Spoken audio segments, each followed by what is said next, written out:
सोचिए कि अमेरिका के राष्ट्रपति किसी दिन इंडिया घूमने आए और उसी दिन इंडिया के एक फेमस अखबार ने फ्रंट पेज पे ऐसा कुछ छाप दे कि वांटेड यूएस प्रेसिडेंट। ठीक इसके उलट ही हमारे साथ कुछ ऐसा हुआ है। Hey everyone, I am Avinash Kumar और इंडिया की फाइनेंस मिनिस्टर निर्मला सीतारमण जी जिस समय की G20 प्रेसिडेंसी के रिलेटेड कुछ बात करने गई थी गीता गोपीनाथ से, और उसके बाद वहां के वॉल स्ट्रीट जर्नल में क्या छपता है, वांटेड मोदीज मैग्निट्स्की 11। अभी मैग्निट्स्की 11 क्या है ये मैं आपको बताता हूं। और ऐसा लिखा जाता है कि meet the officials who make India and unsafe place to invest, कि इंडिया में एफडीआई आने का सबसे बड़ा कारण यही है कि इंडिया के खराब नीतियां, और इसके कारण बहुत सारी नीतियों के कारण ही इंडिया में इन्वेस्टमेंट नहीं आ पाता है। मैं आपको बता दूं कि इंडिया का एफडीआई इन्वेस्टमेंट अभी तक ही इसी ईयर में फाइनेंशियल ईयर 2022 में $58.8 बिलियन पहुंच गया है और India is expected to complete $100 billion in the end of 2022। सोचिए कि ऐसे कंट्री को आप ऐसा बता रहे हैं, इंडिया जो कि लार्जेस्ट डेमोक्रेसी है, और इसके बाद फिर इंडिया एक बहुत ही सॉवरेन कंट्री है और यहां पर ग्लोबल डेलीगेट्स के नाम के साथ आप पूरा का पूरा ऐसा छाप देते हैं जो कि एक बहुत ही गलत है। और इसे छापा किसने है?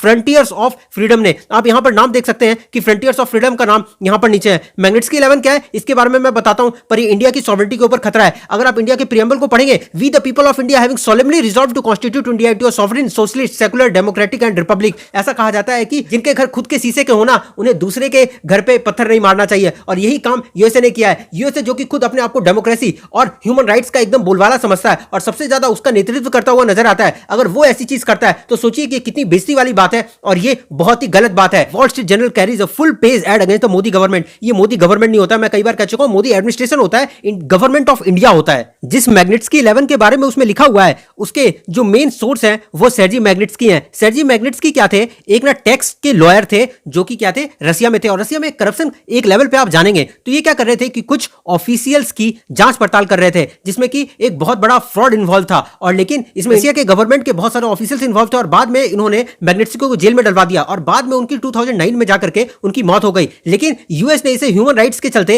ह्यूमन राइट्स अभी देखिए प्रूफ नहीं हुआ है, कुछ भी चीज प्रूफ नहीं हुआ है, लेकिन यूएसए अपने आप को ह्यूमन राइट्स और डेमोक्रेसी का हमेशा बोलबाला कहता है, और उसने एक लॉ पास कर दिया गया and that is known as global Magnitsky act of 2016। मैंने कहा ना, वो अपनी जगह पे पास कर देता है, खुद की कंट्री में लॉ पास कर दिया, उसको क्या फर्क पड़ता है पूरी दुनिया में 2010 कंट्री 195 यूएन की रिकॉग्नाइज्ड कंट्री है, वो कभी तुम्हारी कंट्री आने वाला भी नहीं है। पूरी दुनिया में लोगों के पास जब भी पैसा आता है ना, वो क्या करते हैं कि यूएस के फॉरेक्स मार्केट में इन्वेस्ट करते हैं, यूएस में चीजों को इन्वेस्टमेंट करते हैं। यूएस क्या करता है, वो पैसे को सीधा का सीधा जब्त कर लेता है जब भी कुछ चीजें होती है, चाहे वो तालिबान का केस समझे, अफगानिस्तान के केस में, तो यूएसए इसी तरीके से परफॉर्म करता है। वॉल स्ट्रीट जर्नल है ना, इन्होंने इंडिया में भी आकर के अपने अखबारों को जारी करने की कोशिश की थी, पर ये ठीक तरीके से नहीं चल पाई और इन्हें अपना सामान बंद करके सीधा का सीधा जाना पड़ गया। अब देख सकते हैं ये 2017 की न्यूज है जिसमें कि wall street journal just shut down it's Indian real time blog, मतलब कि इंडिया के सारे ऑपरेशंस को इनको बंद करना पड़ गया। ये रही फ्रंटियर्स ऑफ फ्रीडम की वेबसाइट और इन्होंने ही, इन्हीं के प्रेसिडेंट ने सीधा छापा। इनके प्रेसिडेंट कौन है ये देखिए, ये है जॉर्ज लैंड्रे। जिन 11 लोगों पे बैन करने की मांग की गई है वो कौन से हैं? वित्त मंत्री निर्मला सीतारमण जो कि फाइनेंस मिनिस्टर है, एंट्रिक्स के चेयरमैन राकेश शशिभूषण। देखिए एंट्रिक्स आपको कुछ पता लग रहा है, ये अंतरिक्ष का ही कुछ वर्जन है, मैं आपको इसकी पूरी कहानी बताता हूं। सॉलिसिटर जनरल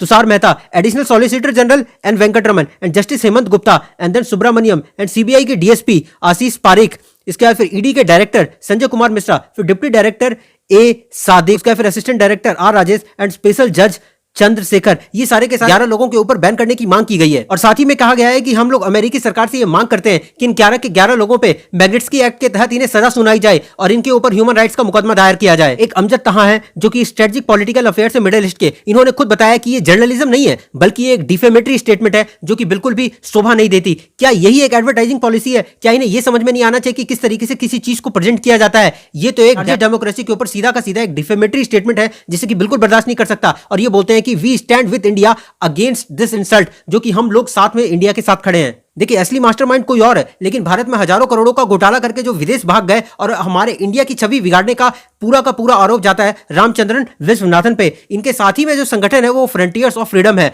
और इसके बाद इन्हें मनी लॉन्ड्रिंग और prevention of money laundering act और इन सारी चीजों में बुक किया गया, और इसके बाद फिर ठगी करके इंडिया से सीधा का सीधा भाग गए हैं। देखिए यही है वो मास्टरमाइंड जो कि ये सारी चीजों के पीछे है, और ये एक फ्यूगिटिव ऑफेंडर है। देखिए सारा मामला 2005 में स्टार्ट होता है, जिस समय की एंथ्रिक्स एंड देवास की डील हुई थी 2005 में कि सैटेलाइट हम लोग फोन बनाएंगे, और सोचिए कि सैटेलाइट से डायरेक्टली बात करेंगे तो कम्युनिकेशन टावर्स का काम खत्म हो जाएगा। लेकिन सोचिए कि प्राइवेसी इश्यूज इससे ब्रेक होते थे, और इसके बाद फिर इससे ब्रीच होने से एक देश को, एक सॉवरेन कंट्री को एक बहुत बड़ा खतरा हो सकता था, ट्रैकिंग डाउन में प्रॉब्लम हो सकती थी। इंडियन गवर्नमेंट से सही तरीके से परमिशन नहीं लगी और इसलिए इंडियन गवर्नमेंट ने इस डील को बाद में कैंसिल कर दिया। इसी के कारण बाद में इन्होंने अपना बदला निकालने के लिए यूएसए और फिर बाद में कनाडा के कोर्ट में भी हमारे खिलाफ मुकदमे चलाए गए, और इसके बाद फिर ये इंडिया के खिलाफ अपोजिट गतिविधि में ये इस तरीके से शामिल होकर के छपवाने लग गए। ये सारी चीजें 2005 में स्टार्ट हुई थी जिस समय की करंट गवर्नमेंट थी भी नहीं। लेकिन देखिए इसलिए हम लोगों को एक प्रॉपर तरीके से सही तरीके से पर्सपेक्टिव से एक सही लेंस से देखना चाहिए। हमें सीधा का सीधा कंक्लूजन पे नहीं कूद जाना चाहिए। देखिए जैन 2005 में क्या चीजें हुई, एग्रीमेंट हुई एंथ्रिक्स और देवास के बीच में, और ये दोनों के सैटेलाइट की बात हुई, सारे के सारे सैटेलाइट फोन में। लेकिन 2011 में जिसमें कि यूपीए गवर्नमेंट ने क्या कर दिया, इनके डील्स को कैंसिल कर दिया